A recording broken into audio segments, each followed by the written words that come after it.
E aí a gente faz duas saudações, na verdade. A gente faz a saudação para o Xiao Mei.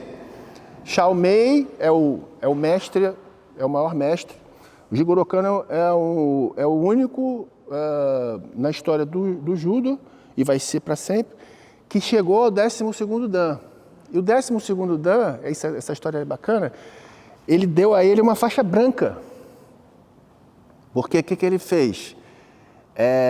Quando chegou no 12º Dan, ele falou assim, não, eu vou usar faixa branca. É como se eu voltasse à pureza. O branco quer dizer a pureza. E na época, no judô, não existia cor de faixa. Cor de faixa é uma coisa ocidental. Os historiadores dizem que parece que começou na França, né? Porque era uma forma de você estimular, porque o aluno ocidental era diferente do aluno japonês. No Japão não existia faixa, existia faixa branca e preta. Tentado passar para vocês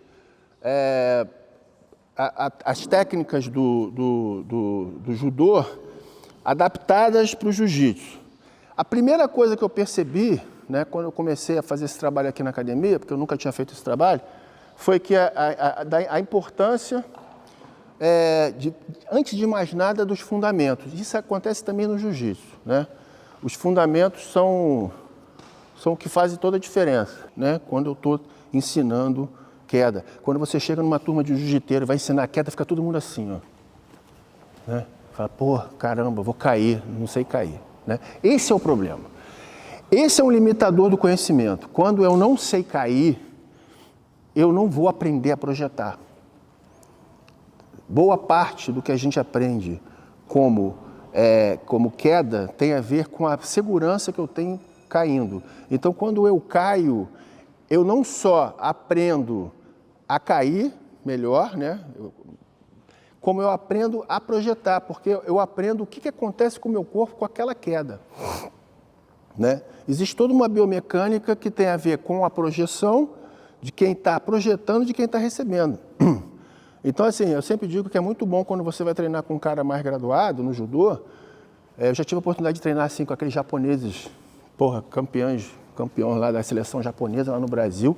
Uma vez eu fui num treino lá e tinha lá os japoneses que eram os caras que eu era fã dos caras, né? Eu tive a oportunidade de treinar. Cara, o cara te esculacha, assim, mas é incrível você cair para um cara muito bom. É a mesma coisa quando você treina com faixa preta de jiu-jitsu muito técnico.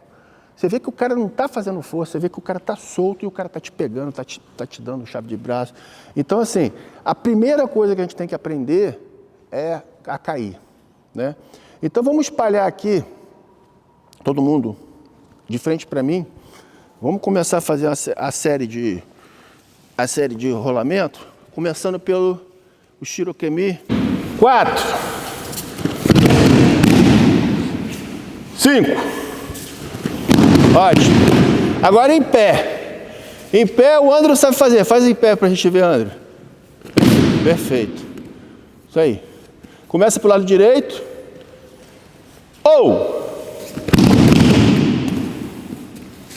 Bora! 2, 3, 4, 5. Perfeito. Agora, pessoal, o Myokemi, eu vou mostrar para vocês, a gente usa pouco, mas assim, no jiu-jitsu, eu descobri também, treinando jiu-jitsu, que o Myokemi é muito importante. Às vezes você está com a mão presa, você pode estar numa posição que você está com as pernas presas, e você é raspado, e você tende a cair de cara no chão. Por alguma razão, suas pernas estão presas, o cara te quebrou tua postura muito rápido, ele tirou teu joelho, você perdeu o equilíbrio e você cai de frente. E às vezes você tende a cair de cara. Toda vez que você vai cair de cara, a melhor forma de você se proteger não é apoiando o braço. Aliás, rolamento, a regra básica do rolamento, nunca apoiar o braço. Nunca, nem o braço, nem assim. Nunca, nunca. Eu, quando mostro o rolamento para as pessoas iniciantes, eu bato muito nessa tecla. Nunca apoie o braço. Né? Por quê? Se você se acostuma, tudo que a gente está fazendo aqui é para criar memória corporal. né? No começo, a gente não faz muito sentido. Você fala, pô, fico todo dia fazendo aquele troço. Vai chegar o dia que você fala assim, pô, entendi. Eu fiz tanto aquela movimentação, tanto aquele educativo, que quando eu tomei um tombo para trás, eu fiz o rolamento certinho. É assim que funciona. A metodologia é essa, né? Essa é a diferença, é um pouco a diferença da metodologia do judô para o jiu-jitsu, porque o judô tem um repertório de posições que você vai repetir a tua vida inteira. O jiu-jitsu não, o jiu-jitsu é uma coisa que vai se adaptando a você, né?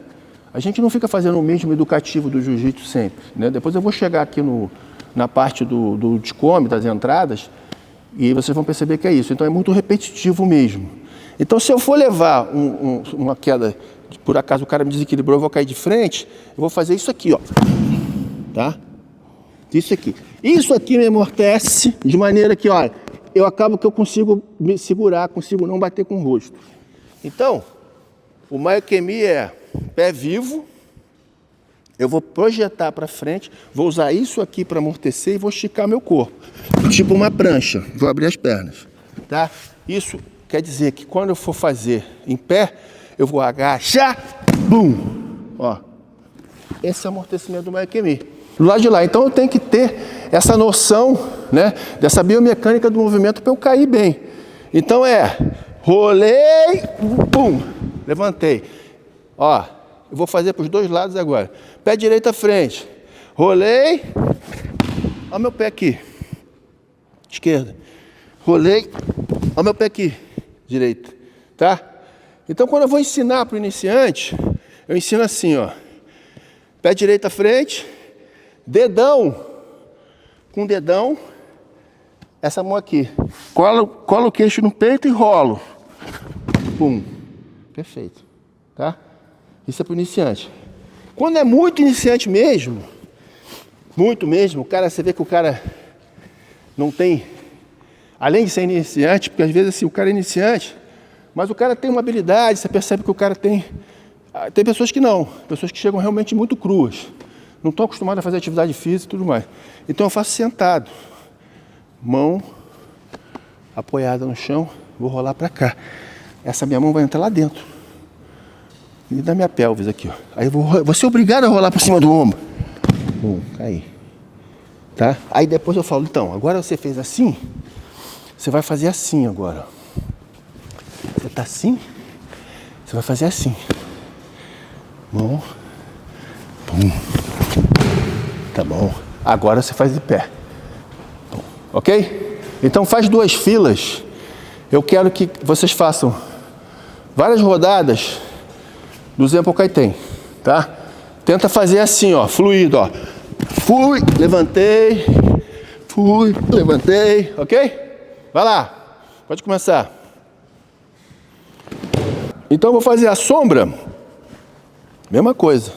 Tô andando, né? Dou um passo. Eu já dou esse passo prevendo que eu vou ficar mais de lado. Dei o passo, pum, fiquei de costa. Percebe uma coisa, pessoal?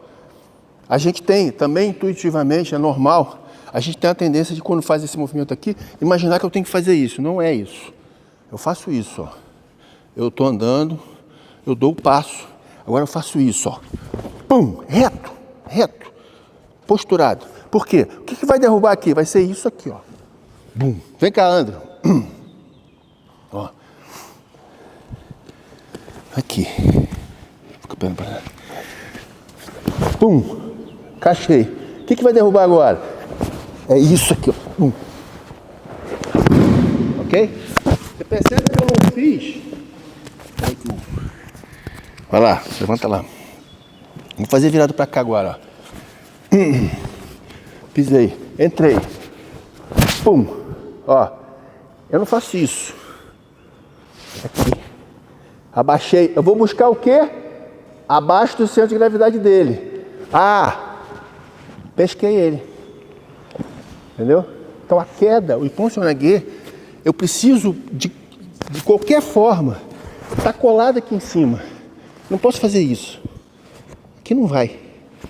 É aqui, ó. Bum. Bum.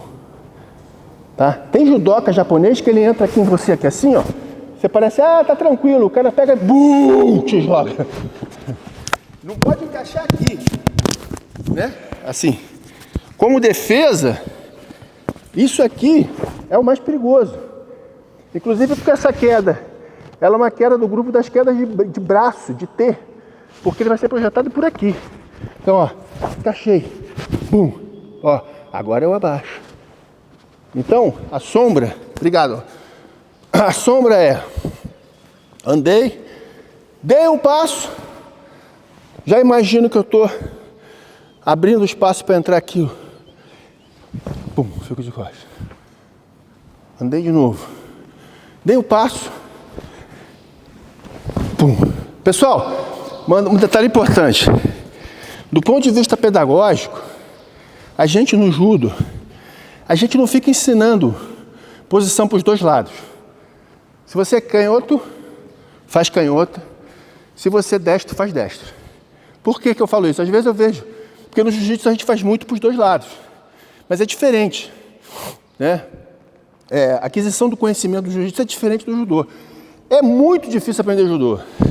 Então, se eu acrescento no meu aprendizado a dificuldade de fazer uma queda para o lado que eu não sou, né? Para o lado esquerdo, por exemplo, eu sou destro. Porra, vou tentar fazer para o lado esquerdo, complica a minha vida. Então, faça sempre para o lado onde você, ou se você é destro, você faz para o lado direito, se você é canhoto, você faz para o esquerdo. Então, ó, vou andar, pisei, meio de lado, pum, voltei. Andei, pisei, já meio de lado, pum. A coisa mais importante desse movimento que eu quero ver é vocês fazerem essa virada aqui, ó, firme. O resto tudo não importa. Isso faz muita diferença, tá bom? Vai lá, pode começar. A maneira como a gente segura o kimono, né? Que é o kumikata, que é a pegada. E como eu vou me movimentar, ó. Não vou juntar a perna. Ó, outigari. Peguei no tempo. Aqui, outigari. Peguei no tempo. Ó, o jiu-jiteiro já tenta fazer uma guarda. Aqui. Haraigoshi. Aqui. Ó.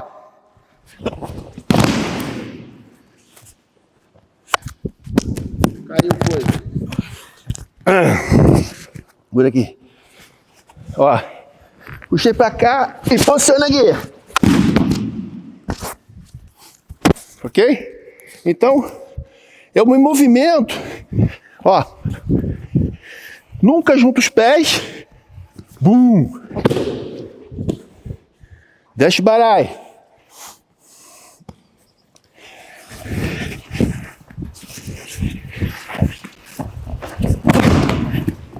Ashiguruma. Ok? Obrigado. Vamos pegar o colega. Chegando. Vamos fazer.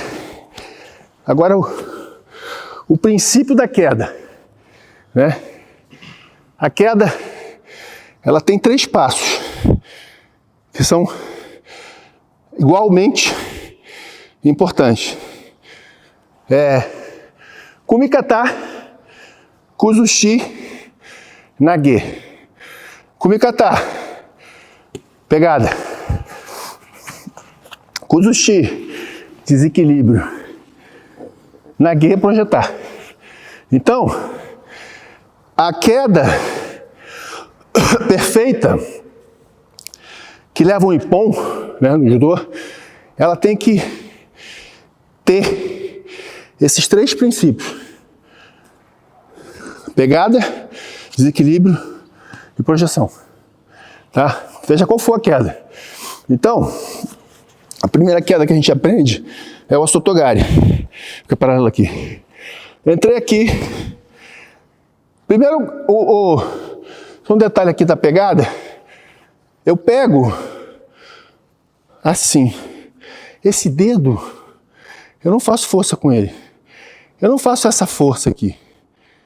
Eu crio, meu pulso fica vivo e eu crio um controle aqui. É como se eu estivesse dando um soco aqui nele para criar um controle. Eu não quero é que ele passe para cá. Eu não quero. Então mantenha esse controle aqui. Ó. Manter esse controle. Se ele conseguir, por exemplo, jogar essa mão para cá e passar para cá, ele me pegou, tá? Principalmente no jiu-jitsu. Então, eu pego assim, esse dedo não precisa fazer força, pum. E aqui, mesma coisa, ó. Eu pego assim, ó. Assim, bum. Esse dedo não faz força.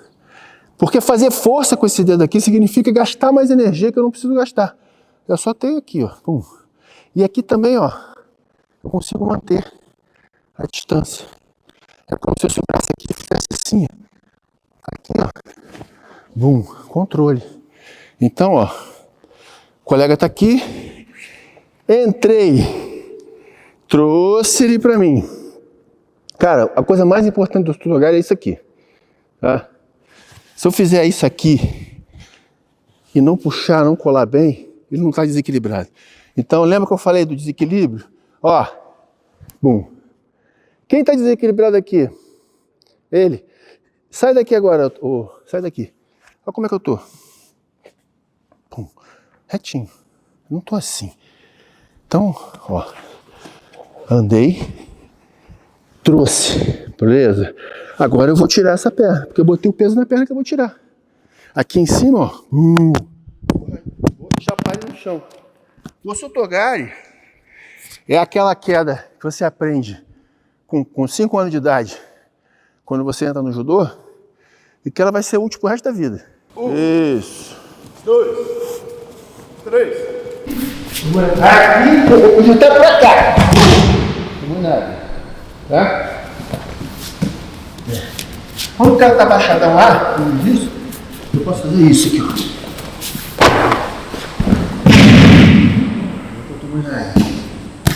É muito eficiente. E o que acontece? Ninguém aprende além do puxar para barra. Onde o inteiro vem aqui e faz assim, ó. Vai aqui. Jogar. Se você tem o domínio do tomoinage, do louco tomoi, você vai fazer aqui, ó. Você vai dar aqui, ó.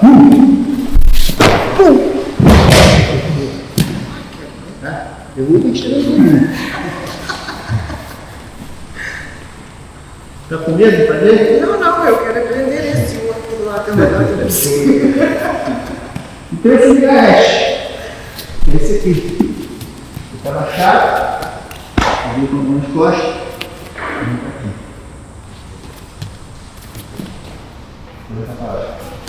Então, ó. E vou projetar pra cá. Tá? Não é pra cima. É aqui. Então, ó, troquei. A minha bunda tem que ir aqui dentro. Então, ó. Aqui. Isso. 3. Pum. Ok? Vamos tentar fazer? Só este ou dois. Troca os grupos. Um derruba, o outro derruba. Troca os grupos um pouco agora. Já deixa você dormir, vai. Não, pensar muito essa coisa de você atacar uma coisa para pegar outra, né? Então a gente chama isso no judô de Haku Renkan Waza, que é a técnica de ataque combinado. Então se eu entro no Osotogari aqui na costa, eu posso voltar no Outigari. Se eu entro aqui no Outi e tira, eu posso pegar no Outi. Se eu vou aqui no Outi e tira, eu vou no Outi e tira, eu vou no Ikosoi. Então isso vai me dar uma noção de aonde o cara está. Eu crio uma peia para a movimentação dele. Então se eu faço aqui, por exemplo, um Osotogari nas minhas costas, eu posso virar um Sasai. Ele já está vindo para cá. Se eu vou fazer um Harai Goshi também nas minhas costas, ó, Outigari. Então se pensa o seguinte, toda vez que eu estou atacando uma coisa, pode estar criando a oportunidade de eu atacar outra. E normalmente, esse segundo ataque é no ponto mais vulnerável dele, que está desequilibrado. Então se eu faço um Kosoi, por exemplo, e ele dá uma ligada para frente, que é muito comum, eu posso voltar aqui um último de conta. Né? E por aí vai. Então eu queria que vocês começassem a prestar atenção nisso. Né? Agora, uma queda que todo mundo tenta dar, que ela é muito intuitiva, mas faltam os ajustes que eu percebo que vocês precisam. É o seguinte: o Sassai, essa queda aqui, né? O Sassai não é caindo, é o contrário. O Sassai é subindo. Subindo. Aqui, ó, eu subo. Olha eu. Então, se ele está abaixado aqui, eu vou fazer o Sassai, eu subo. Aqui. Agora minha perna vai lá na canela dele. É muito comum vocês tentarem fazer o Sassai assim.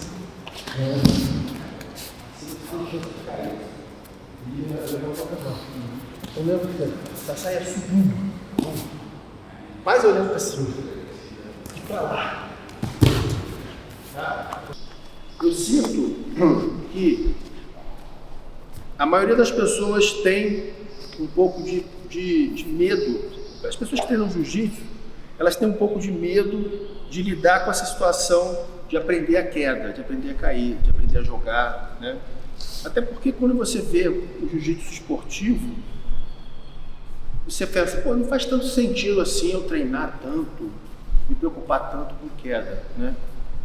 Tem muito atleta de jiu-jitsu esportivo que é muito bom e que não domina, ou domina muito pouco a parte de queda. Eu acho o seguinte, eu acho que é muito complementar. E eu queria dar para vocês um relato pessoal, que é uma coisa que aconteceu comigo. Quando eu cheguei aqui para dar aula, o Top falou assim: não, cara, queria que você... Porque o Top foi criado fazendo judô, né? Depois ele foi pro caminho do jiu-jitsu, mas o pai dele é um judoca de primeira linha, o pai dele foi campeão mundial, o pai dele treina aqui comigo. E o pai dele é de uma escola de judô lá no Brasil muito boa, que é o Medi, que era um mestre incrível, né? Então, assim, ele falou assim: pô, eu queria que você me ajudasse. Eu falei: pô, Top, eu tenho muito medo de eu não conseguir fazer uma aula para os alunos do jiu-jitsu que desperte interesse nele, que seja lúdica, que seja divertida, que eles vejam fazer sentido para eles. Então a gente conseguiu uma metodologia que você já deve ter percebido, que é quando eu entro, eu faço como se fosse um período de aquecimento, onde eu ensino algumas técnicas que leva ali 20 minutos, e depois o Top continua com a aula, emenda a aula. Isso tem dado muito certo, tá? Mas é óbvio que a gente não tem pretensão de dizer que damos uma aula de judô. Não, a gente dá uma aula de judô para o jiu-jitsu adaptado, né? Hoje a gente ficou 2 horas aqui e faltou assunto, entendeu? Quer dizer, não faltou assunto, na verdade, né? Pelo contrário, eu tinha mais um monte de coisa para mostrar para vocês, entendeu? Uma aula de judô tradicional leva 2 horas, 2 horas e meia, tem muita coisa para mostrar. Então, assim, se vocês tiverem, como eu tive quando eu comecei a fazer jiu-jitsu, a cabeça aberta e falar: cara, é outra coisa, eu quero aprender, vamos que vamos. E é muito legal, a gente aprende muita coisa, é muito rico. Eu tô aprendendo muita coisa no jiu-jitsu que eu nunca me imaginei que eu fosse aprender. E o ponto que eu quero chegar é o seguinte: eu percebi que, ouvindo dos próprios jiu-jiteiros, pô, cara, o judoca tem muita base, o judoca tem uma pegada forte, isso no chão, né, no neuasa. E aí eu percebi o seguinte: se você adquire equilíbrio em pé, se você tem uma base boa em pé, se você se movimenta bem em pé, quando chegar no chão, você vai ficar melhor no chão, a tua base vai melhorar no chão. Porque tem muita coisa no chão, no jiu-jitsu, que tem a ver com queda. Raspagem é queda. Então o tempo todo lidando com queda, com desequilíbrio, né? Se você tem uma base boa, e é isso que os jiu-jiteiros falam da gente no judoca. Porra, o judoca é duro, cara, o judoca você não consegue... Por quê? Porque a gente tem uma base muito boa, e essa base se traduz no chão, né? E pra gente acaba sendo muito mais fácil, porque, pô, se eu consigo ter uma base boa em pé, pô, no chão então, amigo, é difícil mexer comigo, entendeu? Então, essa noção, essa conexão é que me ajuda pra caramba, né? Me atrapalha também, porque no final das contas o judoca tem uma cabeça, como eu estava falando para vocês, se eu dou uma queda no meu oponente e uma queda perfeita, eu ganho a luta. No jiu-jitsu, se eu dou uma queda no meu oponente, eu ganho 2 pontos. Se estabilizar. É onde vai começar a brincadeira E eu ainda posso perder a luta, mesmo dando um quedão, entendeu? Agora, toda vez que você está vendo a luta de jiu-jitsu, que o cara dá um quedão, todo mundo fala, porra, que legal, porque a queda é plasticamente bonita, né? É legal você dar uma queda. E tem um fator, acho que psicológico também, que quando você toma um quedão, a tua moral meio que dá uma balançada. Você fala, porra, caraca, o cara me deu um quedão, né? Então a gente tem essa vantagem. Então, obviamente, com 2 horas eu posso falar muita coisa, eu posso mostrar muita coisa. E no dia a dia, eu tenho mostrado o que dá dentro do tempo que a gente tem, que eu acho que é ótimo. E aí eu peço para vocês, qualquer dúvida que vocês tiverem durante a semana, Nilo, pô, pensei aqui no negócio, eu vi um vídeo aqui, achei isso, o que você acha? Vocês podem trazer que a gente pode abordar, entendeu? Sem problema. E eu agradeço aí quem compareceu aqui no seminário. A gente pretende fazer mais, né? Eu tenho um projeto com o Top até da gente fazer juntos um seminário nesse esquema judô e jiu-jitsu, mas uma coisa mais longa, que eu acho que dá muito pano para manga, dá pra gente, 1h30, 2 horas de judô, mais 1h30 de jiu-jitsu. Dá para fazer um mega seminário. E a gente, como a gente já está muito entrosado, a gente já até pensou em fazer isso, tá bom? Vamos cumprimentar. Ok! Hey!